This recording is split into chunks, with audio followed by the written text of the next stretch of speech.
नमस्कार साथियों, स्वागत है आपका अपने YouTube चैनल लेट्स पढ़ाई में। आज हम करेंगे स्थानीय मान। तो स्थानीय मान के बारे में मैं बता दूं कि जैसे स्थानीय मान, जैसा कि नाम से ही हमें ज्ञात हो रहा है, स्थानीय मान अर्थात स्थान का मान। अब संख्या लेते हैं, हम संख्याओं के जरिए आपको समझाएंगे। कोई भी संख्या है उसका अपना एक मान होता है, उसके स्थान का मान। तो जैसे हमारे पास ये संख्या लिखी हुई है, तो इसमें 4 का जो स्थान है वो इकाई का है, 5 का है वो दहाई का है, 6 का है वो सैकड़े का है, 9 का हज़ार का और 7 का 10,000 का। तो इसका 4 का स्थानीय मान इकाई है, तो ये जैसे पहले स्थान पे है इकाई के स्थान पे। दूसरा 5 का स्थान दहाई का स्थान है, तो 5 को 5 लिखेंगे, इसकी फेस वैल्यू 5 है। 5 के आगे एक अक्षर है तो यहाँ 0 लगा देंगे। 6 का लगाएंगे, 6 सैकड़े के स्थान पे है, 6 की फेस वैल्यू 6, 1 2 2 0 लगाएंगे यानी कि 600। अब 9 का लेते हैं, 9 की फेस वैल्यू 9 ही होती है। फेस वैल्यू हमेशा वही होती है जो उसकी दिखाई दे रही है, उसके फेस पे जो लिखा होता है, फेस पे 9 फेस वैल्यू वही होती है जो उसको डिनोट कर रही है। जैसे 9 है, 9 की फेस वैल्यू इसके चेहरे पे 9 ही लिखा हुआ है, तो ये फेस वैल्यू 9 है। और स्थानीय मान इसका क्या होगा, यानी कि प्लेस वैल्यू। स्थानीय मान को कहते हैं हम place value, PLACE, place value. और दूसरी होती है face value, FACE, face value. Face value को हिंदी में कहेंगे हम जातीय मान। कोई भी अक्षर का जातीय मान वही होता है जो उसकी दिया हुआ होता है। जैसे 4 का जातीय मान 4, 5 का 5। इसमें ये कोई जिस स्थान पे लिखा हुआ है वो स्थान इसके लिए कोई मायने नहीं रखता। ये स्थान मायने रखता है केवल प्लेस वैल्यू के लिए, यानी कि स्थानीय मान के लिए। तो यहाँ ये है 79,654, यानी कि 79,654। यहाँ 4 का स्थानीय मान इकाई के स्थान पे है तो 4 ही होगा।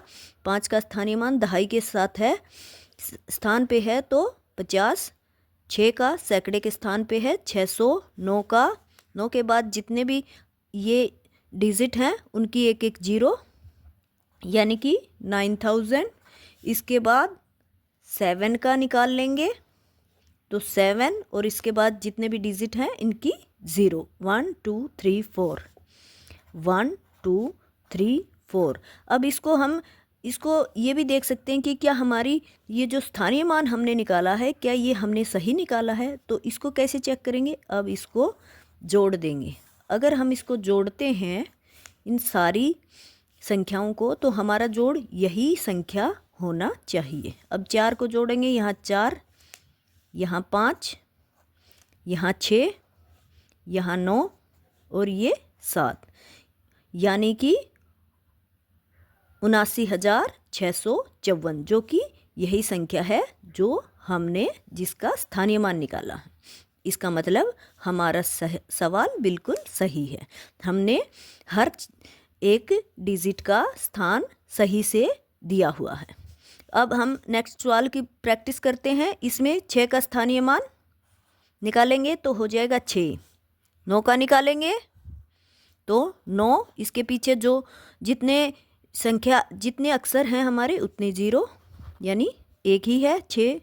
अब 0 का तो क्या ही कहना, 0 तो 0 ही होती है, फिर भी हम ये एक 0 लगा देते हैं, 1 और 2। अब 7 को लेते हैं, 1000 के स्थान पे है 7, इसके पीछे अंक 1 2 3, यानी कि 1 2 3। अब अगली संख्या भी हमारे पास 0 ही है, 0, इसके पीछे भी जितनी 0 हैं 1 2 3 4, 1 2 3 4। अब ऐसे ही 1 का ले लेते हैं। अब 1 लगा दिया, इसके पीछे 1 2 3 4 5, 1 2 3 4 5। इसको जोड़ के देखते हैं कि क्या हमारा सवाल सही है। 6 9 0,7,0,1। ये संख्या हमारी यही संख्या है। इसका मतलब हमारा सवाल बिल्कुल ठीक है, हमने स्थानीय मान बिल्कुल ठीक निकाला है। अब इसी तरह हम इस सवाल की प्रैक्टिस करेंगे। ये तो मैंने निकाल के दिखा दिया कि आपको इस तरह से करके, अगर इस तरह से नहीं निकालें तभी इसमें हम कह दें कि किसी भी स्पेशल डिजिट का, किसी भी एक डिजिट का स्थानीय मान निकालना है तो कैसे निकालेंगे। मान लीजिए हमने ये संख्या लिखी हुई है 4,67,981। अब इसमें कोई आपको कह दे कि आपको 7 का स्थानीय मान निकालो।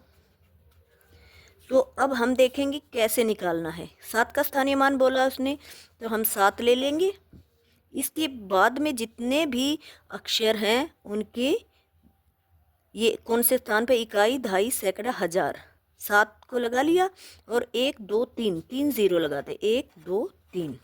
तो ये जो 7,000 आपका है वो इसका इस संख्या में 7 का स्थानीय मान है, यानी कि 7,000वें स्थान पे है। इकाई, दहाई, सैकड़ा, हजार, इसका स्थानीय मान 1000 है। ये तो हमारा हो गया स्थानीय मान। और ये स्थानीय मान हो गया हमारा 7 का। अब कोई कह दे कि भाई इसका जातीय मान बताइए, 7 का जातीय मान भी बताइए। जातीय मान, तो जातीय मान कभी बदलता नहीं है। जो वो डिजिट के फेस होता है वही उसका जातीय मान होता है। इस डिजिट का फेस 7 है तो 7 इसका जातीय मान होगा। कोई भी संख्या है, कोई भी डिजिट है, उसका जातीय मान, उसकी प्लेस वैल्यू से कोई रिलेशन नहीं होता। उसका जो जातीय मान होता है वह वही संख्या होता है। तो मेरे हिसाब से आप सभी को अच्छी तरह से समझ में आ गया होगा कि स्थानीय मान और जातीय मान कैसे निकाला जाता है। तो मिलते हैं दोस्तों अगली वीडियो में, तब तक के लिए खुश रहें।